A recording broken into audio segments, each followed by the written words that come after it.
With the new Resident Evil movie coming out last week, I figured this would be the perfect time for me to branch out and talk about one of my favorite gaming franchises of all time.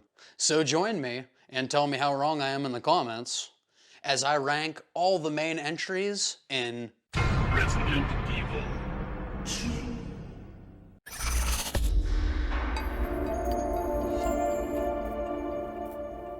Alright, so for a quick background, I first got into this series when I picked up a little game called Resident Evil 2 on the PlayStation.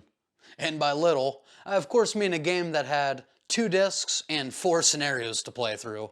And that's not even including when you play as a giant block of tofu. I'm not making that up.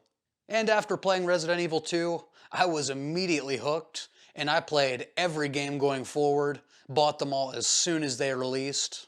A decision that would come back to haunt me a few times. But overall, this is a franchise that has consistently entertained me, and while I'm going to be reviewing 11 games today, there's only 2 that I genuinely don't care to revisit, so 9 out of 11 is a pretty good ratio.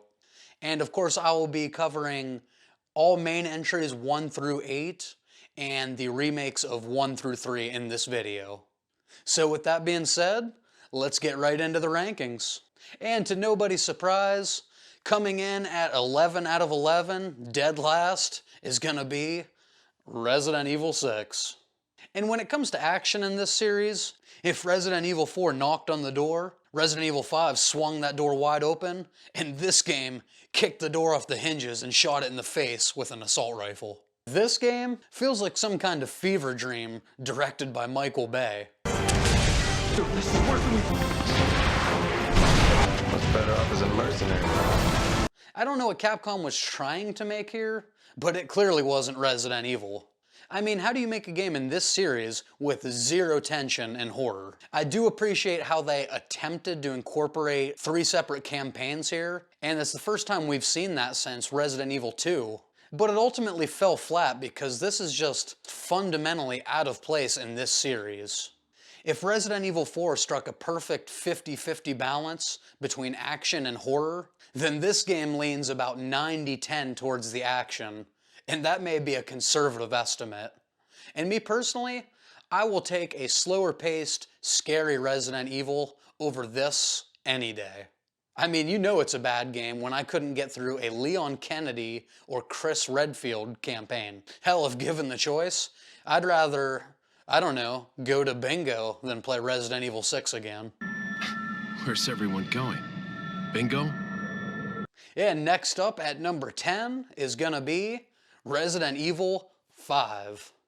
Since we're talking about overdone action, it seems only fitting that I put this game next on my list.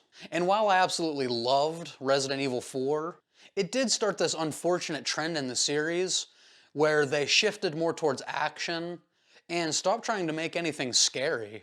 Us Resident Evil fans refer to this as the dark times. And I'd say the scariest thing about this game is Sheva's AI when you don't have another human controlling her. That or Steroid Chris. That dude was a beast in this game. I think of myself as a... Now there was an early trailer that showed a more survival horror element to this game, but that's not what we got. Instead, we got...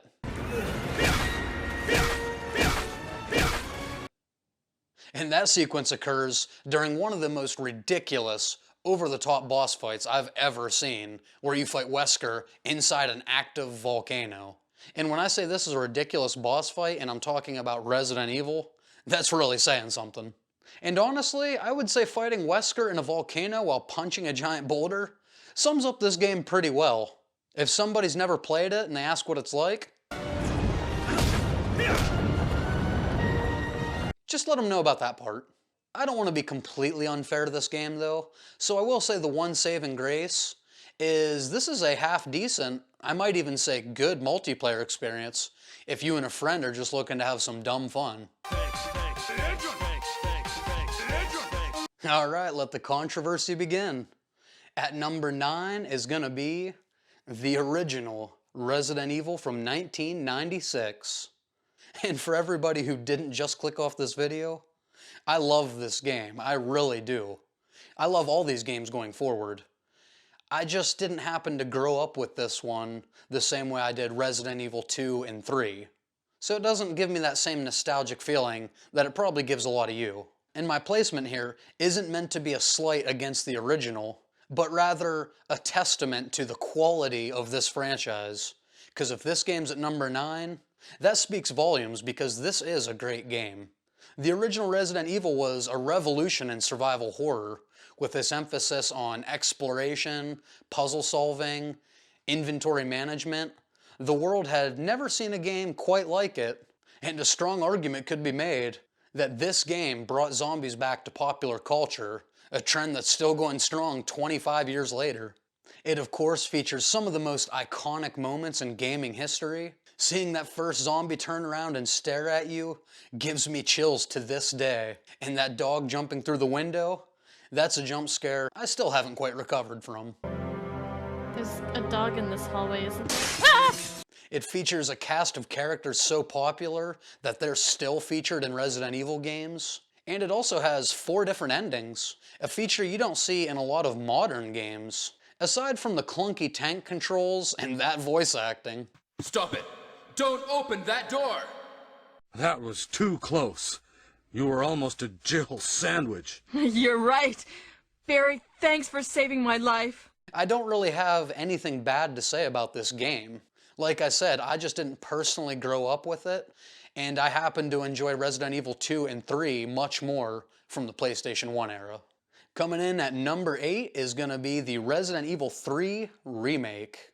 And while I do have my share of criticisms for this game, I do think it gets unfairly tore apart. First of all, this entry incorporated the same engine from the RE2 remake that I love. It did a great job with Jill and Carlos as characters, and it looks absolutely gorgeous.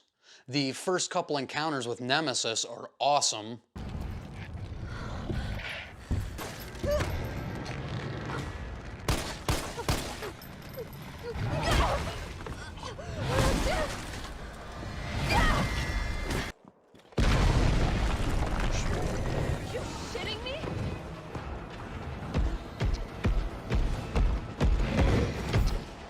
But with that being said, firstly, this game should have been DLC for Resident Evil 2.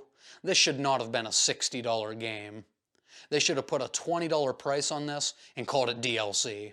This is a campaign that is maybe 5 hours. It cut out a lot of the great scenes and boss battles from the original Resident Evil 3, most notably the Clock Tower.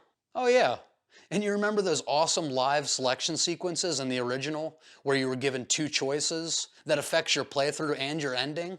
Nowhere to be found here. You're just given one linear story. But the biggest sin this entry commits is just absolutely butchering Nemesis. Every encounter with him beyond his first form is super lame, and it just makes me wish we could have got him in his original form a little bit longer. And what's worse, every encounter with him is now predetermined. Every time you see Nemesis, it's to serve the story. And that just doesn't sit right with me. While I had fun with this, it's nowhere near the $60. If you can get it today for $15, $20, yeah, it's definitely worth it. But I still stand by my statement. This absolutely should have been DLC attached to Resident Evil 2. Alright, if you were upset at my number 9 pick, this one's gonna piss you all the way off. Coming in at number 7 is gonna be the 2002 remake of Resident Evil. And I know 2 spots doesn't feel like that big of a difference, and most people have this game like in their top 3. 2 spots on this list really is a big difference in my book, as everything from this point forward are just fantastic experiences. I'm not going to expand on it too much because a lot of this game is encompassed in the original 96 version, but just imagine that game without the terrible tank controls, graphics that still hold up today in 2021, and some great additions, most notably the terrifying Lisa Trevor.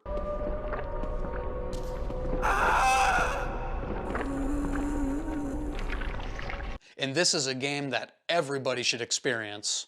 If you want to go back and play the original, because the story is definitely worth it, but you don't want to deal with the tank controls, and play a game that feels, let's face it, very dated, buy this remake. It is worth every penny.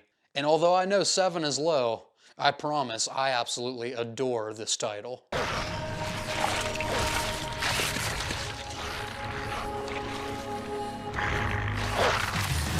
The newest addition to the franchise, Resident Evil Village, comes in at my number 6 pick. This game very much feels like a combination of 4 and 7, and while this entry is a damn good time, and it is, to me it never quite hit the same highs of action and campiness of Part 4, or the horror in Biohazard. I just feel like both of those games knew exactly what they wanted to be, and this one had a bit of an identity crisis trying to be both, and winding up being neither, although it came damn close. And I will admit with Village, you definitely get a much more consistent experience than with Biohazard, because Part 7 is amazing, up until that ship sequence. But we'll get to that. I really enjoyed the factory and the castle, and not just for the obvious reason. Let's go, I think. Yes, let's go! I mean, oh no! Oh, damn, height! Okay. Oh my goodness. She is thick! How dare you! She's a nice lady!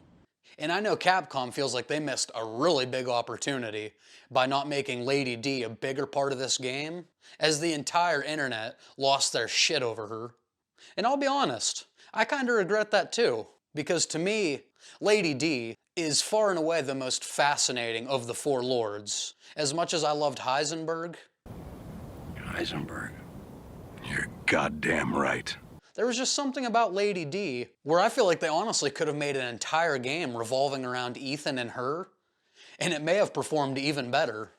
Now the horror we do get in this game is amazing, but it just makes me wish we could have got more moments like this.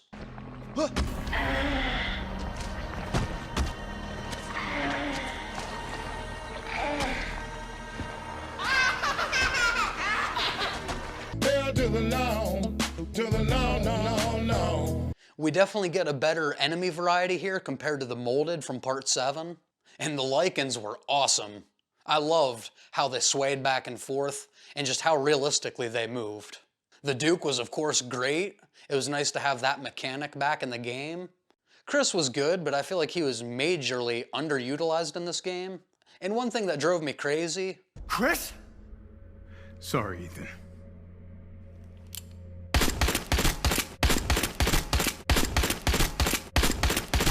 Chris, why didn't you just tell Ethan what was going on right from the beginning? It drives me crazy when games do this just to drive the plot forward. This could have all gone a lot smoother had you just told Ethan from the get-go. Now I will say, I completely understand if you rank this above Resident Evil 7. Do you want a lot of action with a little horror, or vice versa? And for me, give me the horror.